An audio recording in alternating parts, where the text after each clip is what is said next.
So your new leader is Kerry Micks in the Dickies Ford as he came out in front of DJ Kennington after that second round of pit stops. Scott Steckley back to 5th place, and your VTEC free pass earner was the 19 of Brad Graham. He'll start at the back of this pack. He's back on the lead lap, but he didn't make his pit stop. He made that way back on lap number 8, so he's on a completely different sequence. The good news, he is back on the lead lap as the field lines up 2 by 2 off of corner number 4. The green flag waves, and we're back underway here in Mosport. Up through the gearbox one more time. Kerry Micks will lead for the first time tonight here at Mosport. DJ Kennington, the 17, hung on the outside. That's the 8 of Don Thompson Jr. on the outside as well. And Don Thompson gets a little bit crooked. That opens the door for the 22 of Scott Steckley. Up inside the top 5 now goes your previous leader. Steckley had a huge lead by the time he went to caution. 70 laps to go this time by the stripe for the driver of the Dickies Dodge, the 02 of Kerry Micks. And here comes DJ Kennington up on the outside. Shepard trying to get his way up underneath the 17. Now, I talked earlier about that bump affecting the car on the inside. DJ gave him lots of room, went around the bump, and was able to maintain and pick up just a little bit on the 02 of Kerry Micks. And Billy, we talked about how big of a lead the 22 of Scott Steckley had. Just 6 cars remain on the lead lap here in the Dickies 200, but we're hearing problems.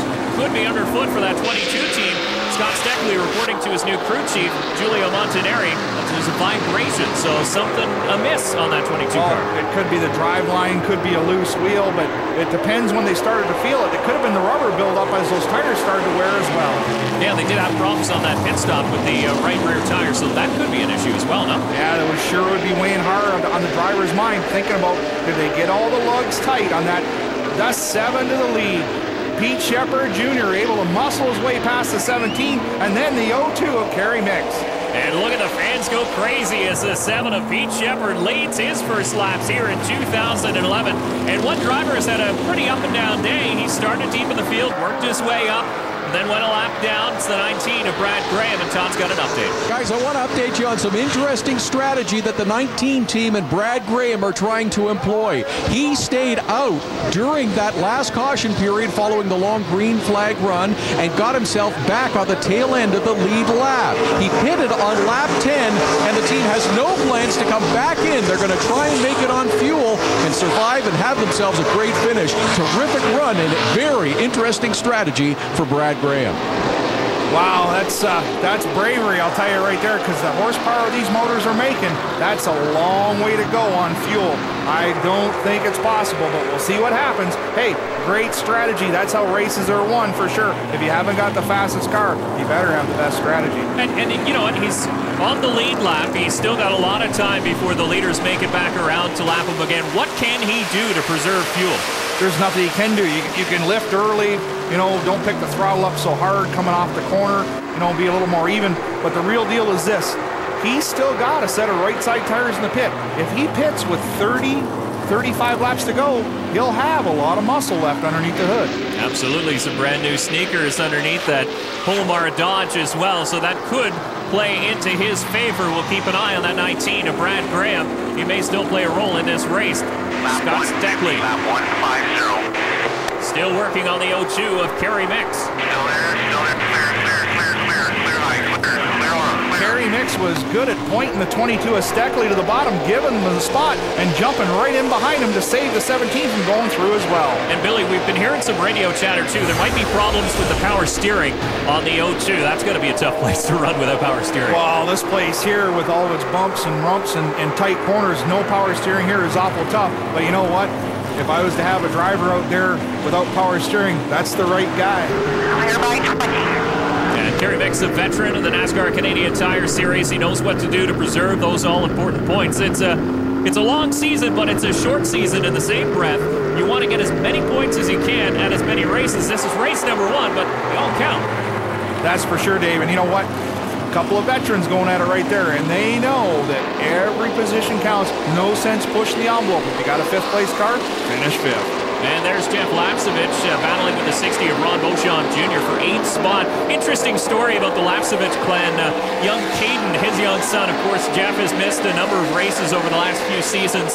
to kind of harbor his youngster come up through the ranks, and now they're really coming up through the ranks. Caden running a dirt track stock car down at Mosport Speedway, and he's only in his early teens. Rumor has it that the boy fits in real well. And you know what? He's probably got a pretty good tutor. There's a guy over there by the name of Pete Bicknell that knows how to teach kids how to drive race cars. And a battle for the lead, and it's Scott Steckley. That vibration probably not too bad now as he sits in the catbird seat, the 22-year new leader, as Pete Shepard slides back to second spot in the National Exhaust Dodge. But Scott Steckley was the class of the field before that caution, and he's the class of the field again. Yeah, Dave, hey, if that's how fast the vibration goes, I'll take one every week. Absolutely. DJ Kennington, you can see him settling into third spot in the Castrol Edge Dodge. The leaders all opening a gap on each other, and this again the battle for 8th position as Lapsevich now moves to the inside of the Mopar Dodge. The 60 of Ron Beauchamp Jr., and they get right crossways. There's Matthew who jumps on the gas. You can see the black marks left on the track for the 15 as he matted the throttle to try it, and now they rub up in 1 and 2.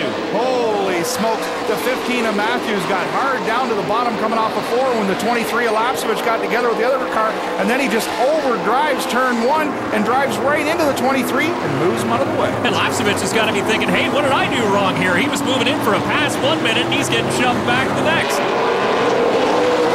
Good run put in by the Farmers Feed families, number 8 of Don Thompson Jr. A new ride for him this year. We talked about it off the top of the show, and he's settling in inside the top 5, just kind of putting in some laps, getting the feel of that new Dodge, and trying to make the distance here in the Dickies 200.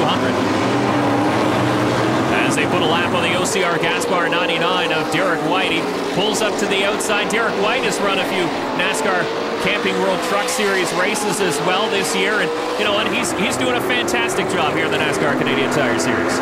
He does a good job, but I go back there, you know, races well, stays out of trouble, puts his time in, and has a lot of fun. He does too, and he's picking up speed each and every time. The more seat time he gets in these cars, the faster he seems to get. He's having a decent run here in the Dickies 200 at Mosport, but one man who seems untouchable is the driver, the Canadian Tire Dodge, the 22 of Scott Steckley, now opening up a gap on the second place driver, Pete Shepard, and around goes the 07 Isabelle Tremblay, and this is going to draw another caution as the entire field goes to the outside to miss the spinning Ford Fusion of Tremblay and the ADF Diesel Ford. There is the caution flag as the field blows up. Well, there's the replay down into turn 3. Oh, she drives into the side of the 8 of Don Thompson Jr., and around it goes on her. And this on board with the 8 car of Don Thompson Jr., and there you saw Tremblay just get into the side of the 8, and around she goes as the 19 comes in. With the caution comes a change in strategy for the 19 team. Brad Graham will make a pit stop for 2 fresh right side tires. They are the last car in the lead lap, so it won't hurt them at all. Well, that strategy will come into play when we come back. It's go time in the Dickies 200. Scott Steckley, your leader, as we get down to the final few laps here in the season opener, Dickies 200 in the NASCAR Canadian Tire Series on TSN. And before we go back to grade, do have to congratulate the brand new owners of Mosport Canadian Motorsport Ventures Limited. That's headed up by Ron Fellows, Alan Boughton, and Carlo Fidani. They take over from Don Panos, and it's great to have Mosport back in Canadian hands. Absolutely, and a name like Ron Fellows headed up couldn't be better. Back to the green flag here in the Dickies 200. Steckley jumps on the loud pedal, and he'll lead him back into 1. Whoa, and we got a car well up the hill. This 60 of Ron Beauchamp Jr. is going to lose a number of spots. On the bad news there, those hot Goodyears go up into those marbles, pick them all up. Now he's got to get them wiped off before that thing will actually handle at any shape at all. So turn 3 will be treacherous, but Ronnie will get the loud pedal down and get caught back up. And 20 laps to go. You can see in the OCR Gaspar ticker across the top of the screen where your favorite driver is running, and everybody still chasing the 22 Canadian Tire Dodge of Scott Steckley. But look at those fresh Goodyears on the 19. He's gone around the top.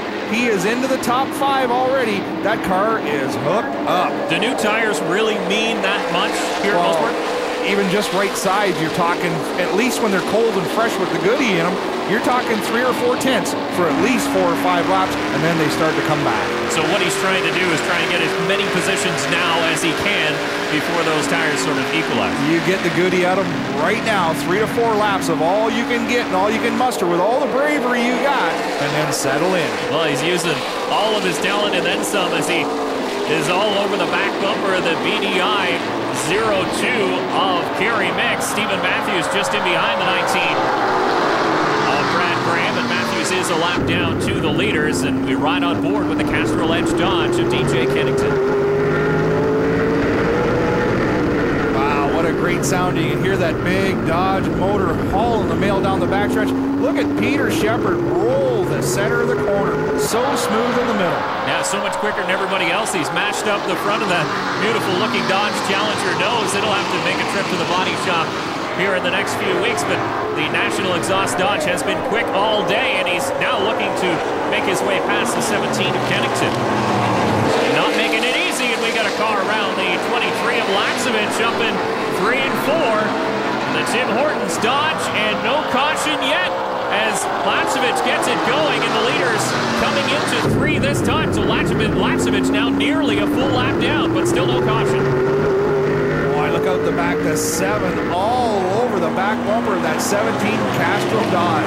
And Don Thompson Jr. in the Farmers Feed family's number 8 is lurking there as well. He's got to be watching this battle play out, saying, all right, you guys tangle, and then I'll pick up 2 spots. Whoa, he drove it in real hard and drove right into the side of the Castrol Dodge of DJ Kennington. Around he went. And tangle they did. Now the caution comes out as the Castrol Edge Dodge has trouble refiring. The rest of the field coming around, obviously taking a look at the side of that Dodge Challenger.